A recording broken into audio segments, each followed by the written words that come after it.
글쓰기가 어렵다고요? 논리가 뭐냐고요? 바로 이곳에 답이 있습니다. 안동욱의 논리가 너희를 자유롭게 하리라.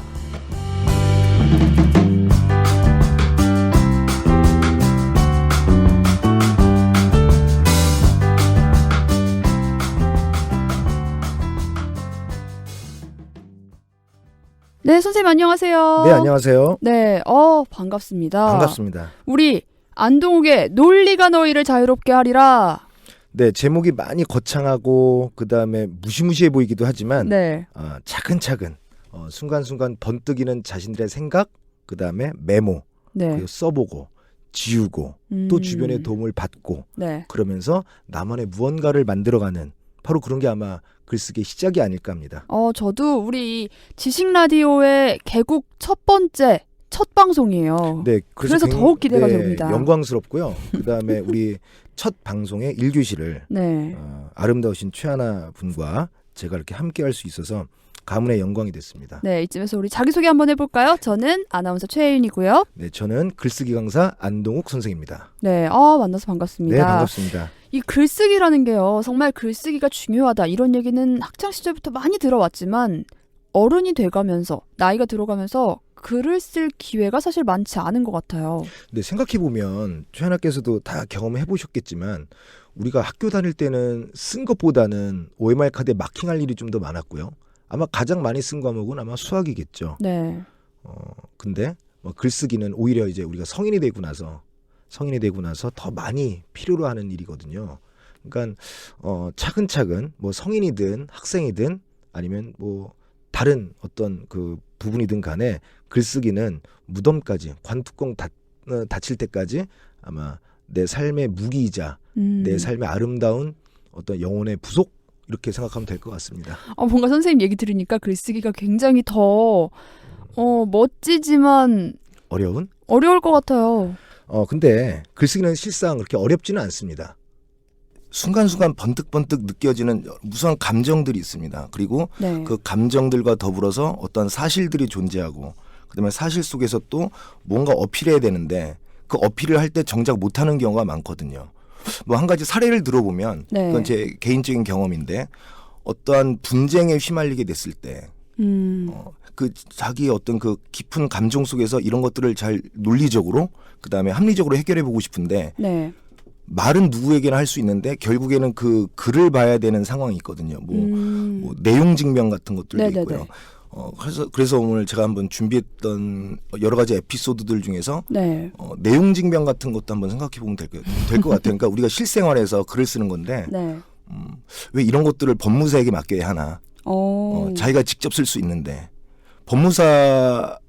법무사분들께서도 훌륭하게 잘 써주시지만 네. 법무사는 자기 자신이 아니거든요. 그러니까 자기 자신이 하고 싶은 말을 논리적으로 그다음에 올바른 문장으로 그다음에 필요한 단어들을 구사해서 잘 연결해서 쓴다면 모든 절차도 빨라질 것이고 그다음에 그것을 받는 사람들도 정말 이 사람이 그랬군 하고 이제 이해의 폭이 좀 좁아지면서 이런 것들도 있을 수 있고요. 근데 선생님 저는요 그 네. 내용 증명 말씀하셔서 생각이 났는데 네네. 그런 글은 뭔가 논리적인 것도 물론 중요하지만 네. 어른들의 말투라고 할까요? 그 공식적인 말투, 딱딱한 문체 그런 걸 많이 쓰더라고요. 그렇지 않습니다. 그러니까 최하나께서 이렇게 말씀하신 것들은 아마 주로 이제 나름대로 틀에 박힌 글들, 네, 격식체 같은 거요. 네, 근데 그렇진 않습니다. 이제 내용 증명 같은 경우도 네. 본인이 사용할 수 있는 편안함, 그러니까 그 틀에 맞춰서 글을 쓴다라는 것이 목적이 아니라 내가 귀하에게 당신에게 이런 내용을 정말 전달하고 싶다. 네. 만나서 얘기할 수는 없으나 서면으로나마 나의 어떤 진실된 어떤 사실과 내 마음을 이렇게 전달하고 싶다. 이게 바로 내용 증명의 어떤 순수한 의미거든요. 그 안에 알맹이가 중요하다 이런 거죠. 네, 그렇죠. 그러니까 굳이 딱딱한 단어들 이런 것들에 우리가 너무 얽매여 있는 건 사실이거든요. 네. 그래서 일단은 이제 병아리가 알에서 깨어나려면 이제 위에서도 쪼아줘야 되고 안에서도 이제 병아리의 노력이 필요한데 네. 청취자분들께는 제가 위에서 쪼아드리는 역할을 할 테니까 줄탁동시군요. 네, 맞습니다. 네. 줄탁동시고요. 그래서 같이 그러니까 단순하게 수동적으로 배우려고만 하는 자세보다는 네. 무조건 실천해 봐야 되고 그다음에 한번 구사해 봐야 되고 가장 빠른 방법은 이제 평소 때 쓰는 말을 어떤 연습장이라든가 어떤 페이퍼 위에다가 계속 써보는 거죠. 구어체부터 시작을 해서 딱딱한 글도 한번 써보고 네. 그다음에 뭐 방송에서 이런 말씀 드려도 되는지 잘 모르겠는데 뭐 욕도 한번 써보고 욕을 글씨로요? 네, 그러면 많이 순화가 돼요. 욕을 만약에 사용할 때가 있다면 굉장히 고급진 욕을 할 수 있고 욕도 하나의 어떤 대화의 문화, 그다음에 소통의 문화거든요. 고급진 욕 궁금한데요. 그럼요. 그러니까 네. 지금 듣고 계시는 청취자분들께서도 한번 써보세요. 내가 평소 때 즐겨 이렇게 하는 욕들. 뭐 욕 한마디 안 하고 사는 사람들은 없잖아요. 아 그래요? 저희가 읽을 수는 없겠지만 한번 여러분의 이 고급진 욕 솜씨를 한번 보고 싶은데요. 네. 뭐 게시판용은 아니지만 네. 한번 본인의 일기장에 이런 거 써보는 것도 괜찮을 것 같아요. 그러니까 제가 이렇게 드리는 말씀은 뭐 여러 가지 뭐 이렇게 말씀을 드렸지만 어떤 틀에 박힌 것으로부터 일단은 벗어나야 된다. 네. 그 마음가짐, 그리고 펜을 들고, 저도 지금 연필을 들고 지금 방송을 하고 있는데 저는 지금 쓸 일이 없잖아요. 네. 근데도 불구하고 계속 메모하면서 그다음에 자신의 생각을 정리해 두는 것. 그러니까 목소리를 녹음하는 것과 같이 나의 생각을 녹음하는 것은 나의 손, 그다음에 그 녹음 테이프의 기능을 하는 것, 네. 녹음 파일의 기능을 하는 것은 바로 내 앞에 있는 이 종이. 맞아요. 안 네. 쓰면 잊어버리고 머릿속에 스쳐 지나간 생각은 그냥 그렇게 흘러가 버리더라고요. 맞습니다. 그래서 직접 써봐야 되는 어떤 그 실천이 되게 중요한 것 같아요. 그러면 선생님은 보통 친구들이 선생님 글 잘 쓰려면 어떻게 해요? 이렇게 너무 포괄적인 질문을 하잖아요. 네. 그럴 때 많이 써라 라고 답하시는 편이겠어요? 물론 뭐 큰 틀에서는 많이 써라라고 하지만 일단 아까도 앞서 말씀드렸다시피 마음가짐이 되게 중요하거든요. 저는 그 마음이 되게 중요하다고 생각합니다. 그러니까 어떤 수동적인 마음을 버리고 네. 내가 뭘 해봐야지, 당장 한 문장이라도 한번 써봐야지, 아니면 한 단어라도 생각했다가 한번 써봐야지 라는 어떤 그런 것들이 되게 중요한 것 같아요. 그리고 제가 또 한 말씀 드리면 이제 글 얘기를 지금 하고 있는데 네. 일반적으로 이제 글을 쓰든 아니면 말을 하든 간에 우리가 이제 전달하는 최소한의 단위가 있습니다. 네. 아나께서도 아시겠지만은 이제 문장이라는 건데요. 문장이라는 것은 이제 자신의 생각, 느낌 또는 어떤 전달하고자 하는 바, 이런 것들을 전달하는 최소한의 단위죠. 네. 그러니까 예를 들어서 지금 아주 아름다우신 아나운서께서 앉아 계시지만 더 예쁜 꽃이 있다 칩시다. 그러면 네. 그 꽃을 보고 예쁘다라고 할 수 있죠. 네. 그러면 꽃이 예쁘다는 것은 그 예쁘다라는 단어 속에서 다 이해가 되지만 알고 보면은 이 꽃은 예쁘다라는 것에서 주어를 다 빼버리고 예쁘다라고 한 것이거든요. 그렇죠. 그렇죠. 그러니까 네. 그 예쁘다라는 단어 하나로는 전달이 안 돼요. 그러니까 그 단어 하나에서 받을 수 있는 느낌, 이미지는 이미 문장 속에서 이미 다 깔려 있는 맥락이죠. 그 맥락 속에 있는 어떤 이미지가 되는 것이고요. 네. 기본적으로 무언가를 전달하고 느낌, 어떤 사상, 감정, 정보 이런 것들을 전달하기 위해서는 올바른 문장 쓰기가 되게 중요합니다. 그래서 근데 어떻게 올바른 문장을 쓰나요라고 또 이렇게 반문을 할 수가 있겠죠. 네네. 청취자분들께서. 그럼 역시 뭐 써봐야죠. 그래서 올바른 문장 명문들이 있잖아요. 네네. 그래서 우리가 준비한 시간이 이제 이렇게 좋은 글들을 한번 보고 이 네. 글들이 왜 좋은 건지 또 어떤 의미를 지니고 있는 건지에 대한 얘기를 해보자 하는 시간을 마련했어요. 네네. 네, 오늘 준비한 명문 좋은 글은 뭘까요? 오늘 제가 준비한 명문은요.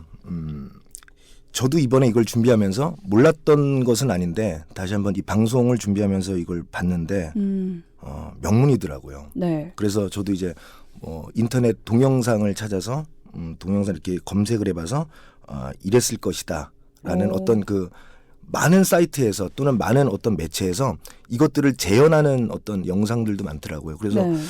며칠 전인가 한번 밤을 새서 이렇게도 보고 저렇게도 보고 했는데 이게 명문인 이유가 있더라고요. 그 명문은 링컨의 게티스버그 연설문입니다. 사실 게티스버그 연설문이다 하면은 잘 모르시는 분들도 계세요. 네. 근데 이 말 들으면 모르시는 분들 없죠. 국민에 의한, 국민을 위한 이 얘기가 들어간 그 명문이 들어간 글이에요. 이거를 저희는 국어 시간이니까 글쓰기 시간이니까 한글 버전으로 번역본을 살짝 읽어드리려고 하는데 일단 전문을 한번 들어보시면서 어떤 이야기인지 흐름을 조금 잡아보셨으면 좋겠어요. 물론 번역본이라서 이게 여러 가지 의미로 해석이 될 수 있지만 일단 전체적인 내용이 어떤 것인지, 우리가 늘 들었던 그 국민을 위한 이 글이 어떤 맥락에서 나온 건지 살짝 맛보고 가도록 하겠습니다. 네.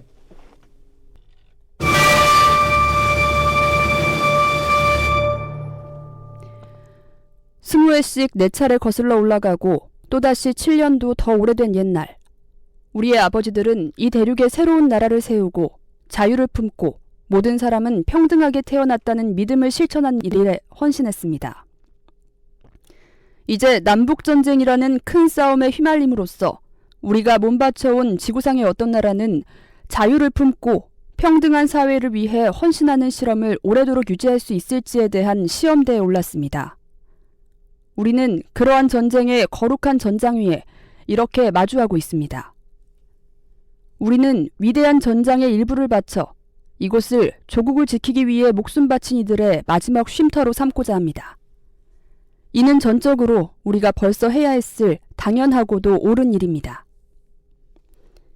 그러나 더 크게 보면 전투가 끝난 이 자리를 받들고 신성시하고 성지로 만들 자격은 우리에게 있는 것이 아닙니다. 여기서 조국을 위한 전쟁 때문에 살다 죽어간 수많은 전사자들이 이곳을 이미 성지로 만들었기에 우리는 여기에 무엇을 더 보태거나 빼버릴 수 없습니다. 세상은 이곳에서의 거룩한 일을 한마디 말로만 써놓거나 우리가 여기서 한 말들을 더 이상 떠올리지 않을 수도 있지만 거룩한 전사자들이 이곳에서 어떤 일을 했는지는 결코 잊혀질 수 없습니다. 그들이 헌신했던 임무는 우리 자신을 위한 것이며 거룩하게도 멈추지 말고 나아가야 할 만큼 아직도 끝나지 않은 임무입니다.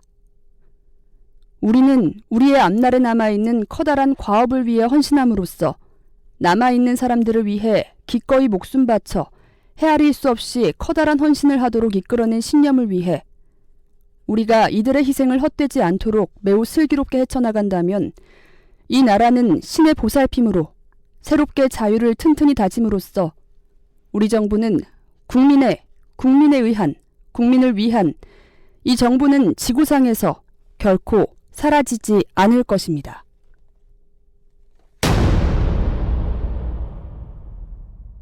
이게 여성의 목소리로 들어도 굉장히 결연하네요. 제가 이 영상을 보면서 느낌을 살렸는데 이 영어 버전이 진짜죠. 네. 그러니까 이제 그 영어 버전으로 이제 각자 이제 해석을 했을 때는 더 다른 느낌이 있을 겁니다. 이것도 이제 번역의 힘인데. 네. 너무 잘 들었고요.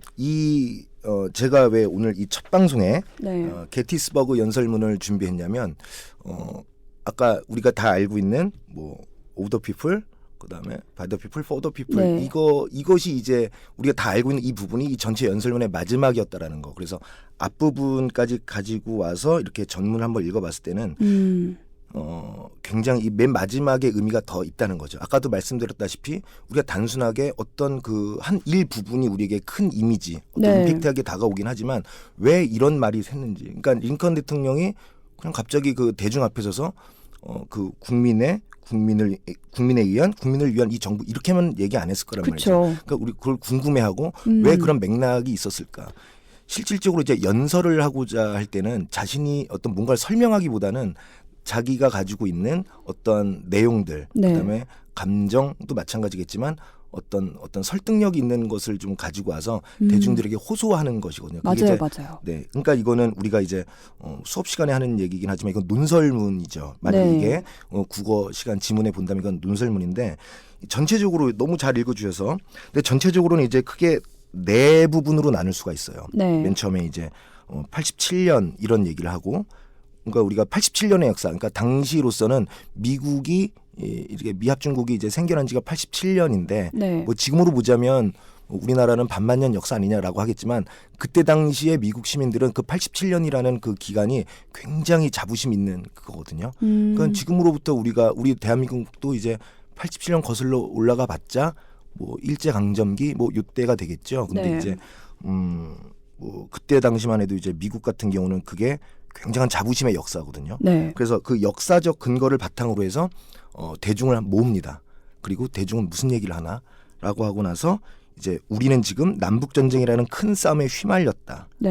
전쟁, 그것도 이제 외국 타국과의 전쟁이 아니라 실질적으로 이건 내전이거든요. 그렇죠. 내전 속에서 그 국민들이 상실했을 그 아픈 마음을 달래기 위해서, 그리고 대통령으로서 네. 미국의 제 16대 대통령으로서 이것을 어떻게 이런 난관을 어떻게 헤쳐나가야 되나라는 그 첫 번째는, 아마 제가 링컨을 한번 빙의해 보면 이런 연설문을 어떻게 준비했을까라고 했을 때 네. 유구한 87년의 역사를 가지고 바로 시작하려고 하지 않았을까 뭐 생각이 한번 듭니다. 그리고 이제 상황 설정을 한번 해보죠. 네. 우리는 지금 큰 싸움에 휘말렸다. 네. 그리고 우리가 여지껏 피땀 흘려서 그냥 거저 얻어진 어떤 그런 자주독립 국가가 아니라 다 조상들의 피와 땀이 서려 있는 그런 국가를 세우는 데 있어서 되게 많은 고생을 했고 87년의 역사를 거쳐 왔는데 결국에는 내전에 있다라는 상황 설정을 합니다. 네. 그리고 이 내전이 슬프다, 가슴 아프다라는 어떤 그런 감정적 호소가 아니라 이 상황을 의미 부여합니다. 어쩔 수 없다, 필연적이다. 그러니까 우리가 일반적으로 보면 국가가 먼저냐 아니면 국민이 먼저냐 네. 라는 어떤 그 기로에 있을 때 당연히 국가 통치자는 국가가 먼저라고 할 수도 있는 것이 있고 국민 개개인은 우리가 먼저 아니냐. 네. 이민 가면 그만이지. 그렇죠. 그리고 어떤 국가가 생겨나기 어떤 국가 생겨난 기원을 대부분 이제 사회계약서를 보지 않습니까? 그러니까 우리가 국가에게 세금을 낼 거고 네. 국가에게 나름대로 어떤 수준의 충성을 할 거고 그다음에 우리가 국민으로서 어떤 의무를 지을 테니까 우리를 타국 또는 우리의 생명과 재산을 보호해달라는 어떤 그런 국민을 건데. 우선시해라 그런 네, 거죠. 근데 이제 네. 내전이라는 것은 이제 국민의 피를 반드시 이제 국민의 피를 이제 대가로 치러야 하는 상황인데 링컨이 이때 당시에는 굉장히 많은 비난을 받았거든요. 그럼요. 그랬을 것 같아요. 왜냐하면 이 나라 안에서 어쨌거나 전쟁이 발발을 했고 네. 이때 대통령은 어찌 됐건 사람들의 비난과 원망을 받을 수밖에 없겠죠. 네, 그래서 이제 앞서 말씀드렸다시피 이제 역사적 근거와 상황 설정으로부터 이제 연설문은 쭉 내려옵니다. 네. 그리고 의미 부여를 하는데요. 그럼에도 불구하고 우리가 전쟁을 해야 하는 이유는 네.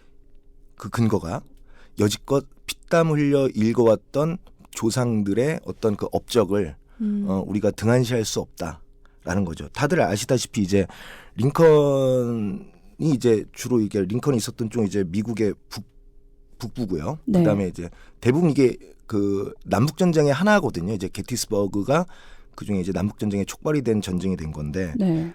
여기에서 이제 그럼에도 불구하고 노예 해방, 이제 여기는 노예 해방이라고 안 나왔지만 이제 노예 해방의 가장 근간이 되는 거죠. 이제 이 남북 전쟁, 그다음에 네.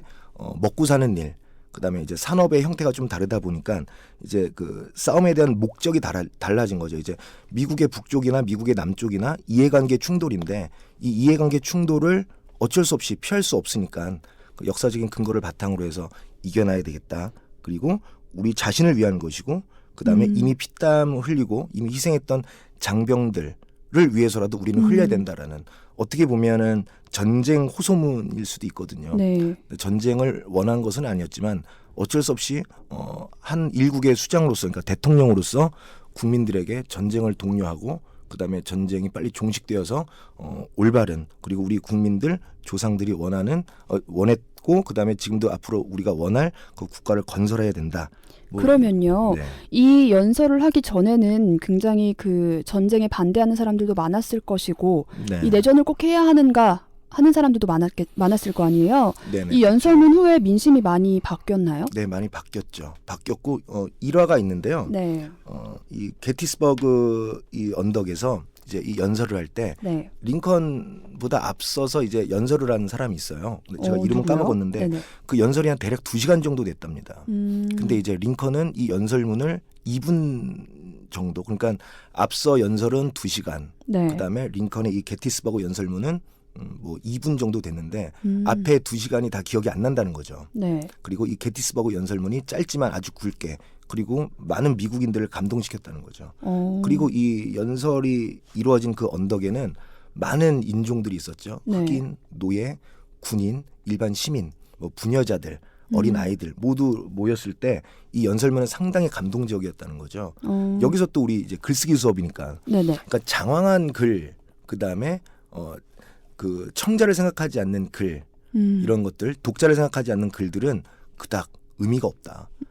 짧지만 필요한 말들, 그 다음에 확실한 논리적인 근거 이런 것들이 이제 훗날 이제 명문이 될 수 있다. 뭐 이런 것도 한번 뭐 이렇게 깨알같이 한번 더 챙겨볼 수 있을 것 같습니다. 그런 것 같아요. 사실 좀 할 말이 나도 머릿속에 정리가 되지 않으면 괜히 말이 길어지고 수식어가 붙고 문장도 길어지고 그렇잖아요. 네, 근데 짧지만 강력한 게 사람들 머리에도 딱 남고 맞습니다.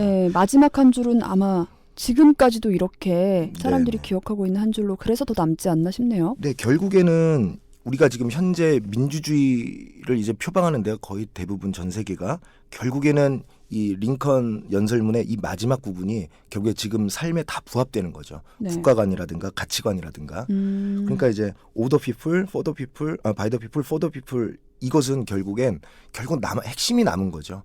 그때 당시에는 아마 제가 봤을 때는 맨 마지막 부분보다는 전반적인, 그러니까 네. 이 연설문이 읽혔을 당시는 전반적인 내용이 이렇게 뭐랄까 이제 감동을 줬겠지만 이제 훗날은 나머지는 조금씩 사라지면서 네. 아주 기억에 남는 구절만 남게 되는 거죠. 음, 그러니까 지금 민주주의 가치의 어떤 바이블이 된 이 글은 네.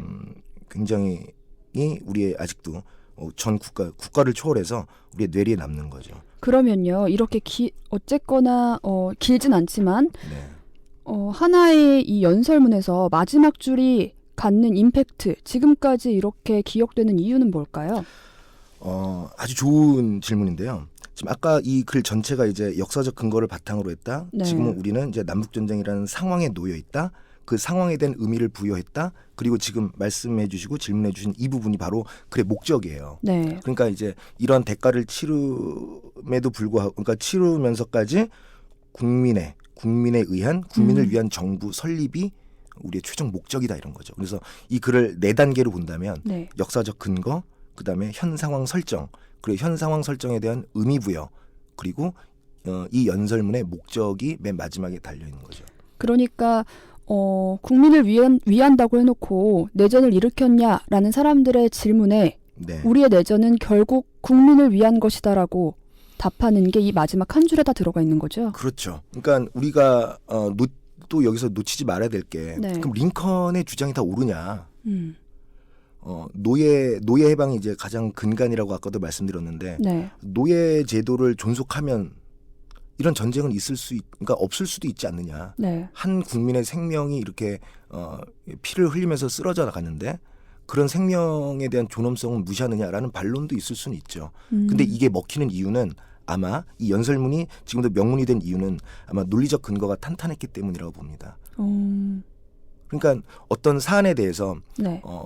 답은 없을 수도 있죠. 그러니까 예를 들어서 그때 당시 그렇게 하는 것이 옳았느냐, 옳지 않았느냐. 네. 뭐 역사 얘기를 잠깐 하는 것이긴 하지만 역사는 이제 가정을 설정할 수는 없거든요. 만약 그때 누가 그랬다면 이제 이런 말은 이제 좀 불필요하다라고 하긴 하지만 만약에 링컨이 이런 연설문이 없었다면 아마 남군 쪽으로 아마 기세가 기울어지고 그다음에 노예 해방은 아직 안 되었거나 뭐 그럴 리는 없겠습니다만은 더뎠거나 더 많은 노예들이 많은 인권 탄압을 받으면서 이렇게 만약에 고통에 이렇게 휩싸였거나 막 그랬을 가능성들이 있죠. 그리고 어떤 이런 것들이 촉발이 되어서 네. 민주주의 가치가 이제 조금씩 퍼지는 거죠. 그러니까 지금 현 미국이 가지고 있는 어떤 리버럴리즘 같은 것들이 모두 다 이런 것이 토대가 된 거고 그다음에 이런 것들은 현재 민주주의 가치에 어긋나지 않죠. 그러니까 국민이 우선한다. 그리고 국민을 우선시하는 그런 국가를 위해서는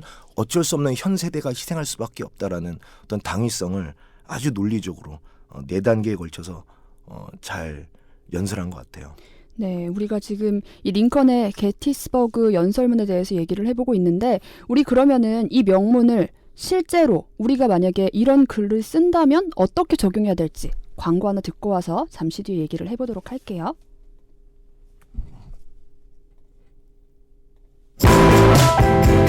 월요일부터 금요일까지 매일 오전 10시부터 오후 6시까지 하루 8시간 생방송으로 함께하는 지식 라디오는요.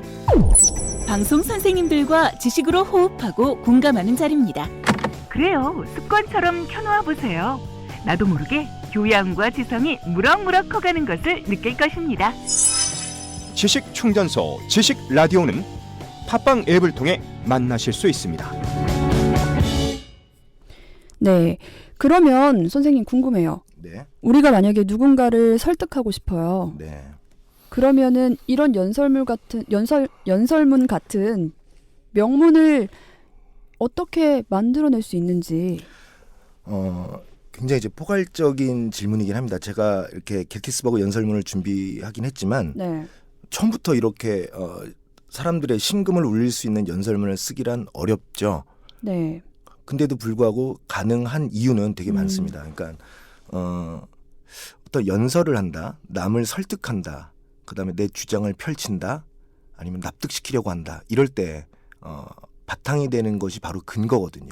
그러니까 어떤 글을 읽거나 주장하는 글을 읽거나 주장하는 글을 쓰려고 할 때 반드시 주장과 더불어서 챙겨야 될 게 근거고, 어쩌면 주장보다도 근거에 더 이렇게 많이 이제 감동을 받거나 설득당하는 경우가 많거든요. 그러니까 주장은 누구나 할 수 있죠. 네. 목소리는 뭐 1000명이 있다면 1000명의 목소리가 다 1000개의 목소리가 있을 것이고 10,000명이 있다면 10,000개의 목소리가 있을 것인데 과연 누가 누구를 설득할 것인가에 대한 가장 큰 무기는 근거에 있다고 봅니다. 네. 그래서 아까도 게티스버그 연설문 같은 경우는 이런 거죠. 87년간 조상들이 읽어냈던 그 역사적인 것을 가장 큰 근거로 삼았어요. 그랬기 때문에 링컨의 연설문은 굉장히 감동이 있었고 그러니까 그래서 난 이렇게 하려고 한다. 국민을 위한 이 정부를 세워야 한다. 네. 그리고 이 나라는 지구상에서 결코 사라지지 않을 것이다. 라는 어떤 이런 당위성을, 그러니까 목적, 그다음에 하고자 하는 말을 맨 마지막에 넣은 거죠. 그러니까 근거를 먼저 제시하고 그다음에 주장을 하는 경우도 있고요. 네. 그다음에 주장을 먼저 하고 그 근거를 나중에 되는 경우가 있는데, 이것은 뭐가 정답이라고 할 수는 없지만 아마 케이스 바이 케이스일 것 같아요. 보통은 그 말로 할 때는 앞에다가 주장을 넣어라 라고 저는 얘기를 많이 들었었거든요.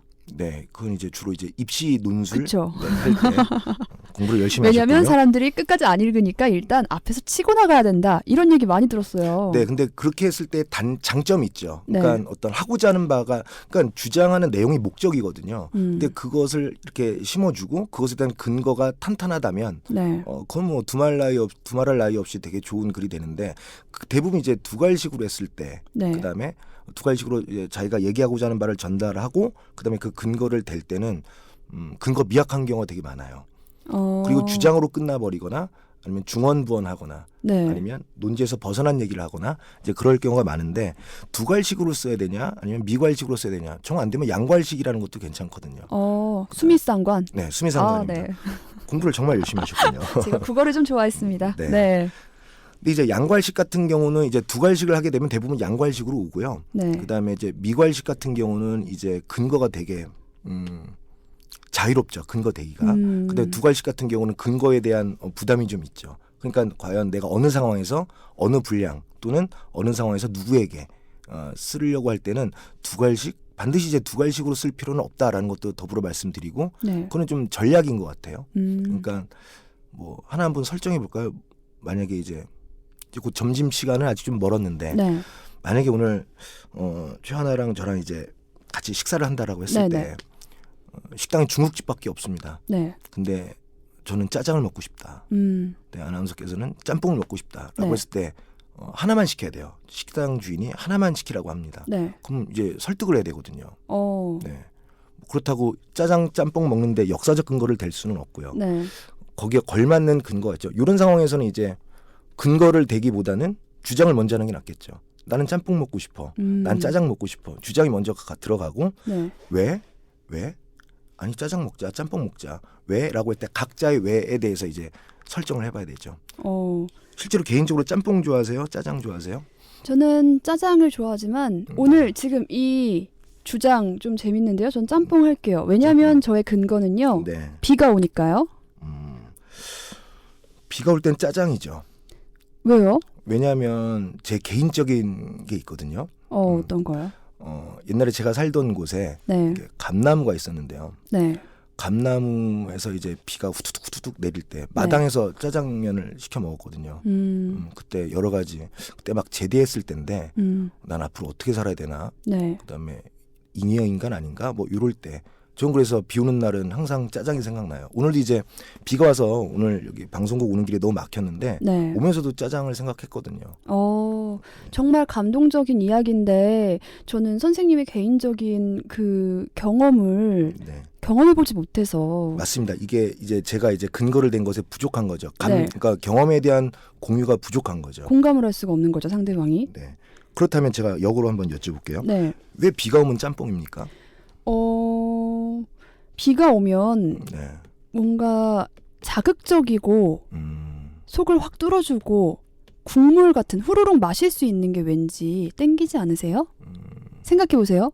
막 밖이 눅눅하고 습해요. 네. 그런데 그 빨간 국물에 마시면은 속이 얼큰해지고 따끈한 국물로 이렇게 약간 좀 몸도 데워주는, 밖이 춥잖아요. 네. 몸도 데워줄 수 있는 그런 따끈한 짬뽕 국물 안 땡기세요? 저는 이게 납득이 안 되는데요. 아유, 실패했네요. 그러니까 만약에 네. 이제 이렇게 근거들이 이제 개인적인 느낌이나 경험 그쵸, 공유되지 사실 않은 이거 것일 때 어려워요. 네. 여기서 이제 확실한 음. 제가 조금 더 설득을 해볼게요. 네. 근거를 어떻게 되냐면 이런 거죠. 요즘 어떤 문제가 있어요. 가상으로 한번 설정해 보는데 해산물이 네. 우리 몸에 이제 해로운 상황이 되었다. 아니면 해산물이 불법 유통에 대해서 잘못된 부패된 그렇게 되면 이제 짬뽕 먹기가 싫어지는 거죠. 비가 아무리 온다 하더라도. 맞아요. 그러니까 어떤 구체적인 사실, 뉴스 보도. 그러니까 최연아님 그 어제 뉴스를 보니까 네.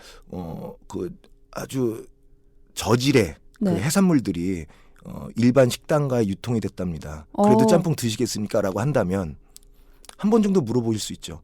그런 보도가 있었나요? 뉴스가 있었나요?라고 네. 한다면 네 어제 9시 뉴스에 또는 인터넷 신문 봐도 이렇게 그런 게 나와 있다는데 그래도 짬뽕 먹고 싶어요? 라고 한다면 그렇게 될 안 때 먹고 싶어요. 제가 이기는 거죠. 네네. 그러니까 이제 간단한 주장이라도 그걸 쉽게 설득하기 위해서는 가장 중요한 건 이제 근거의 어떤 그 풍부함, 그다음에 정확성, 그다음에 이런 것들을 좀 갖추게 된다면 되는 거죠. 그래서 이렇게 된다면 이제 짜장이 되는 거죠. 네, 근거의 풍부함하니까 생각이 나는데요. 우리가 보통 옛날에 그 학교에서 논술문 네. 쓰는 법 할 때는 이렇게 되잖아요. 주장 얘기하고 근거. 첫째, 이런 이유 때문입니다. 둘째, 단락 바꿔서 한 줄 띄우고 네. 네, 이렇게 배우잖아요. 네. 그렇게 주장 한 3가지 정도 하고 마지막으로 그래서 저는 결론이죠. 이런 이유로 이런 주장을 합니다. 대략 그 정도면 500~600자 정도 되는 글이었을 것 같은데요. 그러니까 네, 그런 글에 대해서는 어떻게 생각하세요? 일반적으로 이제 이제 최근 한 일주일 정도 됐나요? 한 열흘 정도 된 것 같은데 이제 전국 대학 논술 입시 논술이 끝났거든요. 네. 저도 이제 끝까지 학생들이랑 함께하긴 했는데 학생들이 이제 저도 이제 어쩔 수 없이 수업 시간에는 2갈식으로 쓰라고 합니다. 왜냐하면 아직도 입시에선 그게 먹히는군요. 네.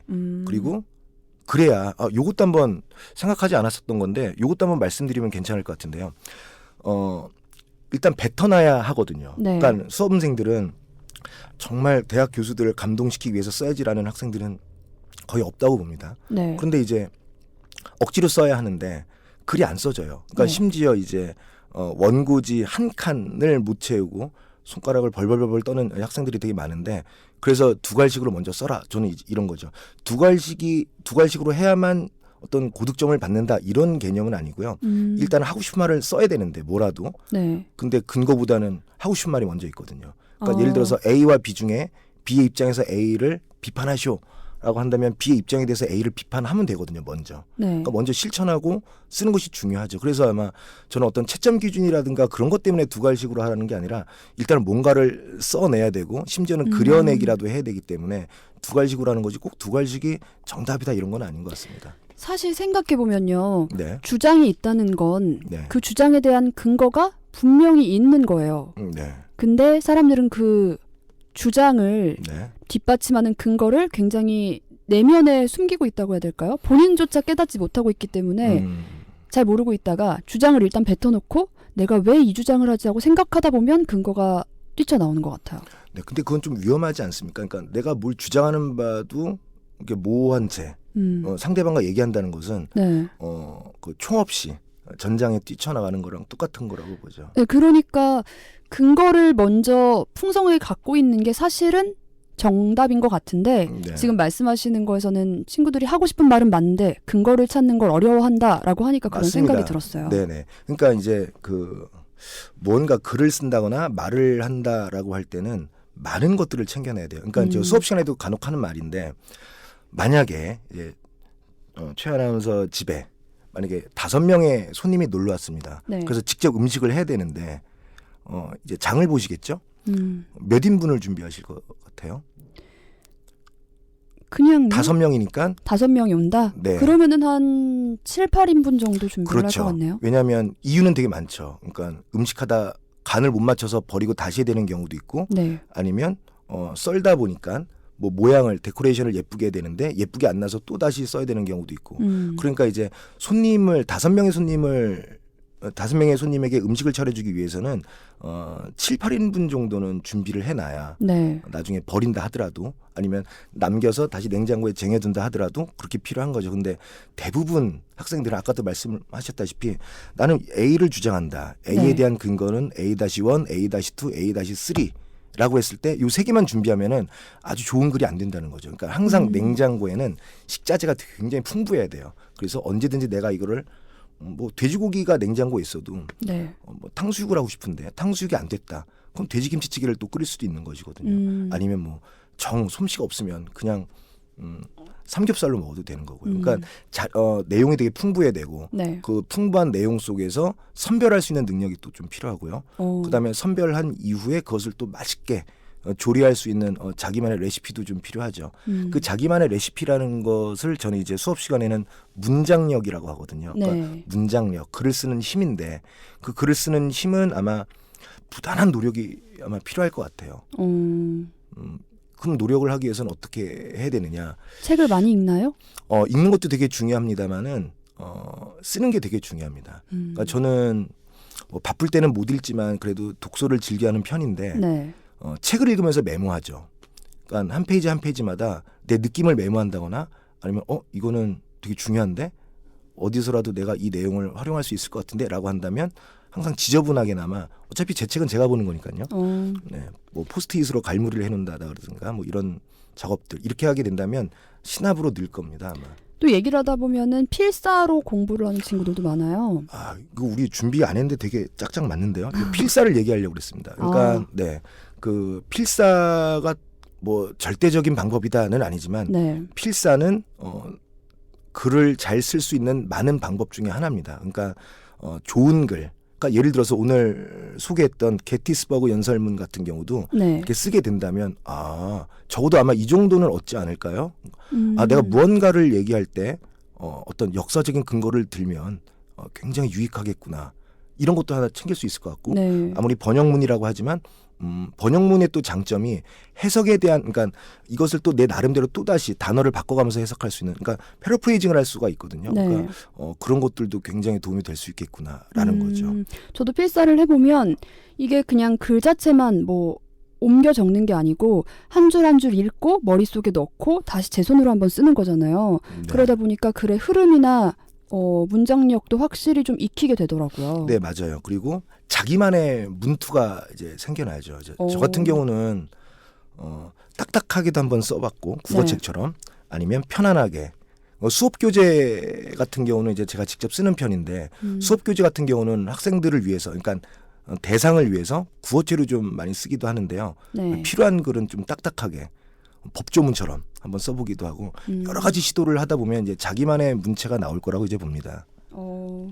우리 지금 이렇게 글쓰기에 대해서 얘기를 했는데 오늘은 첫 시간이라서 조금 글쓰기 전체적인 느낌에 대해서도 얘기를 했고 또 이렇게 명문도 읽어봤는데 네. 저희가 이제 글쓰기 같은 거에 대해서 관심이 많으신 분들은 한번 글을 써서 직접 올려주시면은 어떤 식으로 글을 써야 하는지에 대해서 직접적인 그 선생님의 현장 첨삭? 네, 좋습니다. 네, 네. 그걸 한번 해보려고 해요. 그래서 청취자분들 중에서 글 쓰는 거에 관심이 많으신 분들은 한번 저희 방송 시간에 함께 수업을 듣는다는 기분으로 글을 올려주셔도 좋을 것 같고요. 우리 생방 반응 좀 한번 볼까요? 많은 분들 벌써 댓글 달아주고 계세요. 유경이 아빠님 다 좋은데 지루하네요. 아, 저 왜 지금 이게 제일 먼저 보였죠? 저는 그 위에 게 먼저 보였습니다. 예. 노안 거중 CJS님은 난 짬뽕에 고춧가루 넣어서 소주 한 잔. 네, 저도 이게 굉장히 저는 이 댓글이 먼저 들어왔는데요. 정말요? 네. 저희가 오늘 첫 방송이라서 이렇게 이 정도면 뭐 잘한 거라고 저는 생각합니다. 네, 저도 뭐 스스로 대견하다고 생각하고 있습니다. 네, 요거 우리가 이제 아마 1시간 더 해가면서 네. 완전 제대로 된 글쓰기의 길을 알려드릴 수 있지 않을까 하고 생각을 하는데요. 후들뭉 홀링님은 와, 이 수업 너무 좋으네요. 들을수록 빠져들어요. 욕쓰기부터 링컨까지. 와. 고맙습니다. 네, 제가 좀 더 영혼을 실어서 읽어볼게요. 희망사리님은요, 축하드려요 하면서 글쓰기 교실이라고 하니까 전에 오공화국 시절에 유시민이 썼던 명문 항소이유서가 떠오르네요.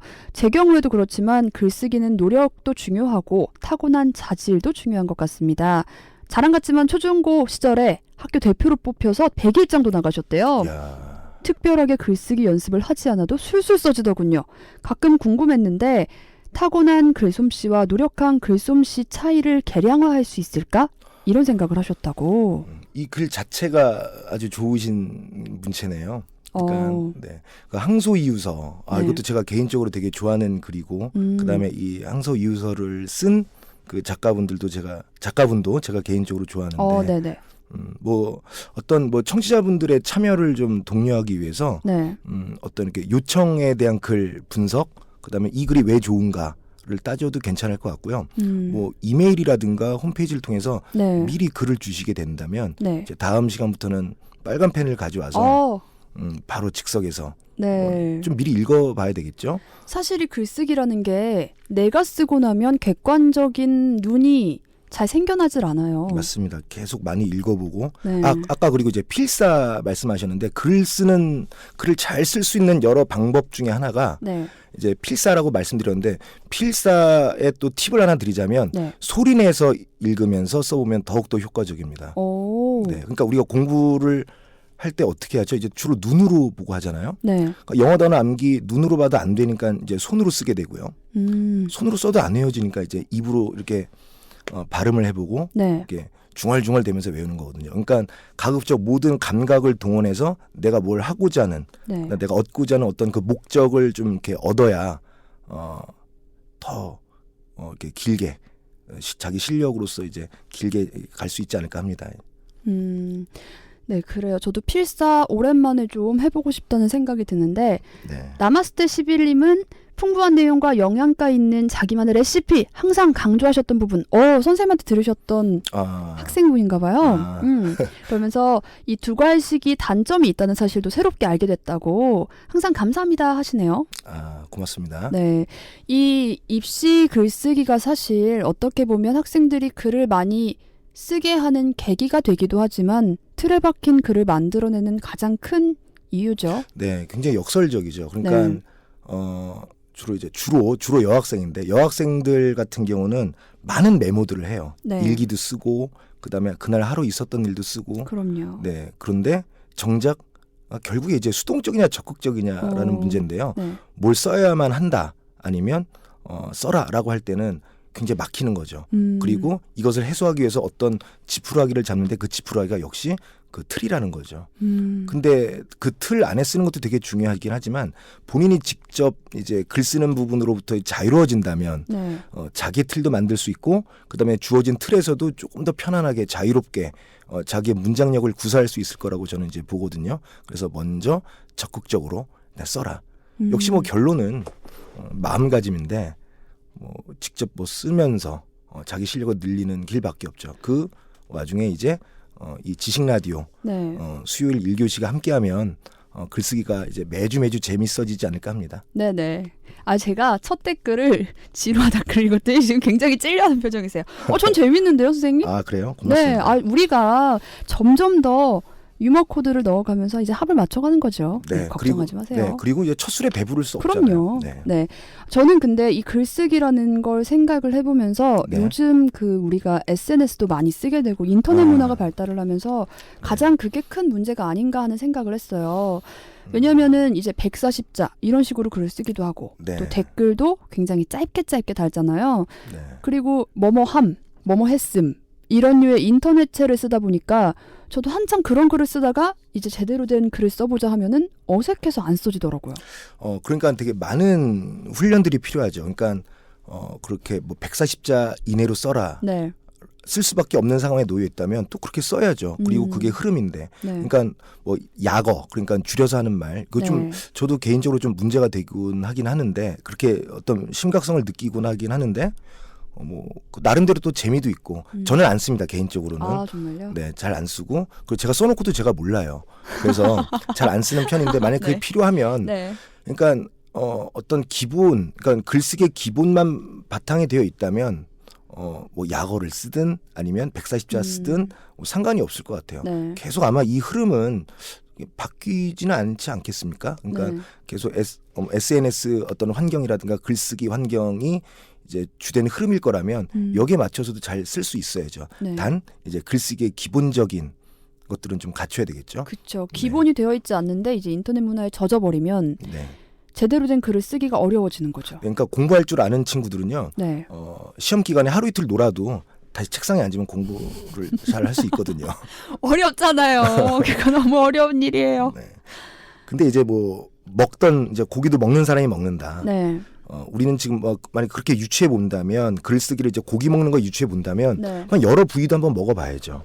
그러니까 뭐 등갈비도 먹어보고 삼겹살도 먹어보고 한우도 먹어보고 하면서 아 육고기는 이렇게 씹는 맛이 있구나라고 이제 신압으로 알아가는 그 과정, 그 과정을 이제 우리 청취자분들께서는 소중하게 생각하셔야 될 것 같아요. 네. 그러니까 그 과정이 안 된다라고 예단하지 말고 이 과정 자체가 안 되지만 소중하다. 그리고 난 조금 더 나아지고 있다라는 어떤 그런 마음가짐이, 그래서 아까 초반에도 말씀드렸던 마음가짐이라는 거죠. 그러니까 긍정적으로. 네. 네.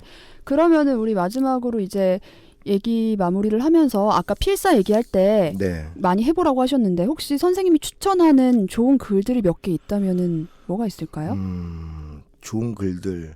저는 아까 그 청취자분께서 남겨주셨던 항소이유서 네. 같은 경우도 소리내서 저도 몇 번 읽어본 적 있거든요. 참 명문이에요. 네. 그런 거 소리내서 읽는 것도 괜찮고.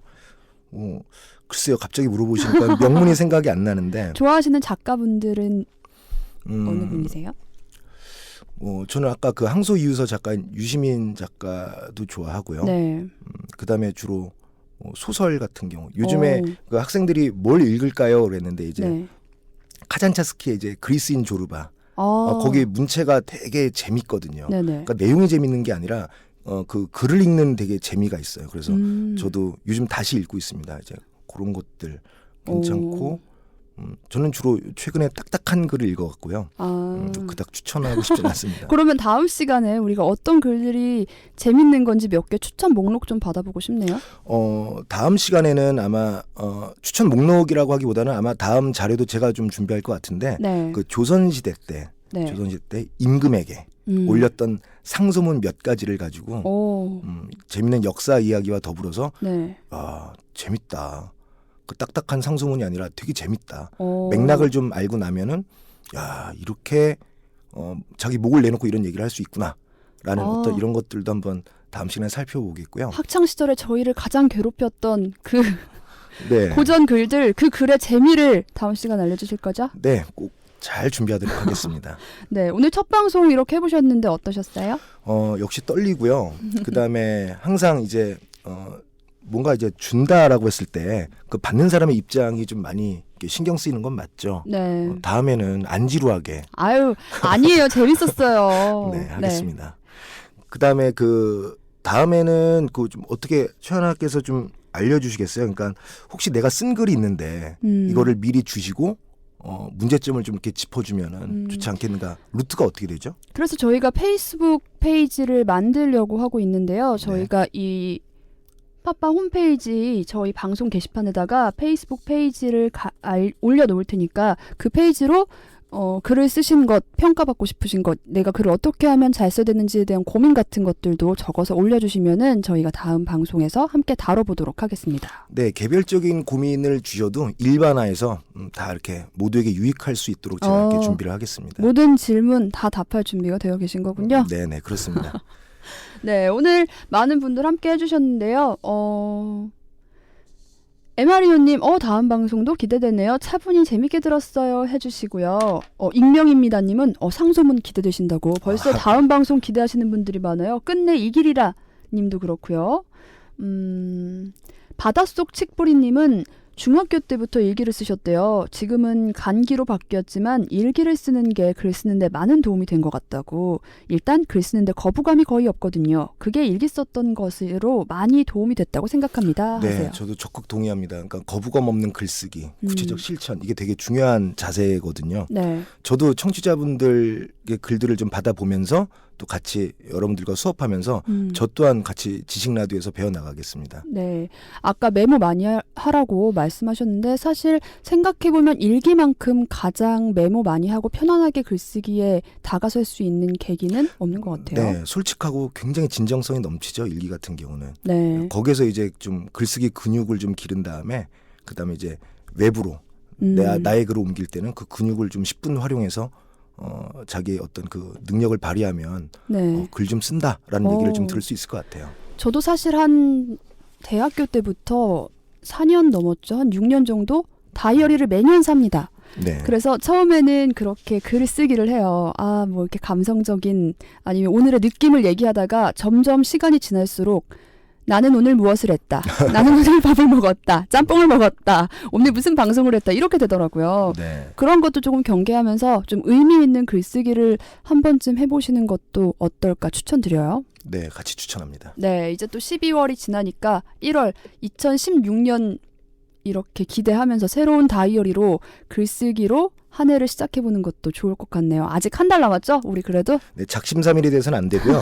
네, 언제나 뭘 해야 된다라는 의무감보다는 글쓰기가 내 삶의 일부이다라는 어떤 그 편안한 마음으로 네. 한 글자 한 글자 한 문장 한 문장 이렇게 메꿔 나가면 생각의 주머니가 생각 주머니가 굉장히 사고의 영역도 넓어질 것 같고 그다음에 남의 말, 남의 글 읽는데도 굉장히 이제 도움이 될 것 같습니다. 네, 우리 다음 시간에는 상소문과 함께 이 글쓰기의 재미를 느끼러 다시 찾아오도록 하겠습니다. 다음 네. 주 수요일에 다시 우린 만날게요. 네, 고맙습니다. 고맙습니다.